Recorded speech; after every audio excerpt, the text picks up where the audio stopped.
For more, we're joined by Ambassador John Bolton, who served as U.S. National Security Advisor during the Trump administration and was the U.S. Ambassador to the UN under President George W. Bush.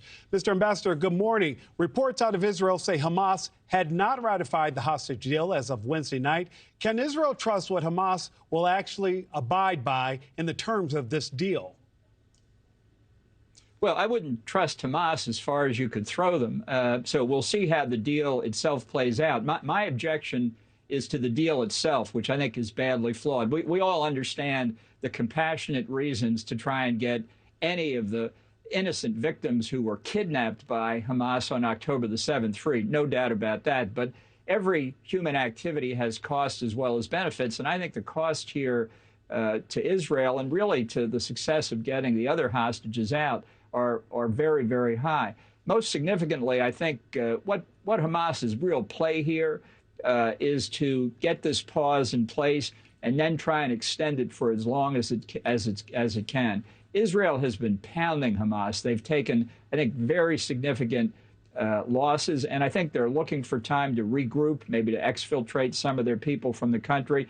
I don't doubt that Israel can benefit briefly from a pause, but time is on the side of Hamas. They're looking to break the resolve, but not just in Israel, but particularly in the United States and Europe. And I think that's very much at risk here. Yeah, Mr. Ambassador, you've been against this compromise or this deal from the beginning. But I have to ask you, how much, honestly, can Hamas realistically benefit from a 4-day pause in fighting? Well, I think they will regroup, resupply, augment their defenses in different places, move assets, information, computers, records around, maybe be destroying them.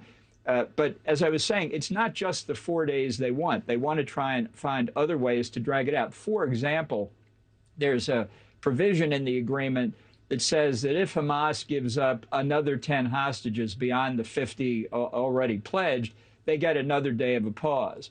Well, what if on the 5th day they say, you know, we just can't get 10 out today, but we could do 4?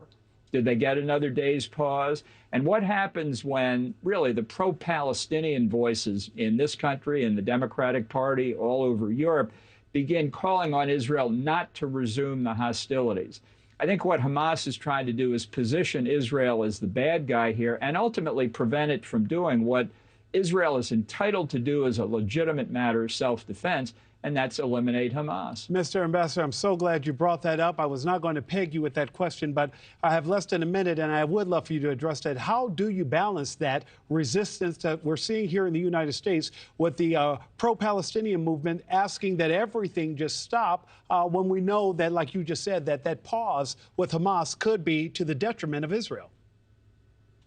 Well, I think we should understand what's happening in Gaza as part of a bigger picture. This is not just a Hamas war against Israel. This is part of a larger Iranian strategy to put enormous pressure on Israel from Hezbollah in the north, the Houthi rebels in Yemen. This really is a war directed by Iran having its surrogates attack Israel, one of our closest allies. They're under enormous strain. And look, the White House here did put enormous pressure on Netanyahu, the Prime Minister of Israel, to agree to this deal. I think it was a mistake. We need to let Israel finish the job they say they want to do and eliminate the Hamas threat. Mr. Ambassador, I know you've served 2 administrations and you have to go. You have a tight window, but you've also served with many of our men and women in uniform who are overseas. Do you have a message on this Thanksgiving Day for them? Well, I'm glad you asked me that question. Happy Thanksgiving to all of them.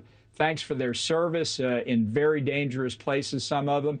Thanks for what they do to allow the rest of us here in America to celebrate Thanksgiving. Mr. Ambassador, thank you so much for your time this morning. Glad to be with you. Thank you for watching. Go to newsnationnow.com to find News Nation on your television provider. And don't forget to click the red subscribe button below to get more of News Nation's fact-driven, unbiased coverage.